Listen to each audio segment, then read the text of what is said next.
5টি দোয়া শুধুমাত্র একবার পড়েন, কিয়ামত পর্যন্ত আপনার আমলনামায় সওয়াব লেখা হবে। সুবহানাল্লাহ বিহামদি।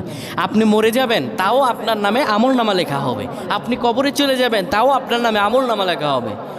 এই 5টি দোয়া যদি কেউ একবার করে পড়তে পারে, কিয়ামত পর্যন্ত আল্লাহ রাব্বুল আলামিন তার নামে ফেরেশতাদের বলবেন আমলনামা লেখার জন্য। আমরা দুনিয়াতে কত ভুল করি, কত গুনাহ করি, কত পাপ করি, হিসাব নাই রে ভাই, হিসাব নাই। আল্লাহর কাছে ক্ষমা আছে, আল্লাহর কাছে দয়া আছে, আল্লাহর কাছে ভালোবাসা আছে। কেউ যদি আমার আল্লাহর কাছে চায়, আমার আল্লাহ দিয়ে দেন।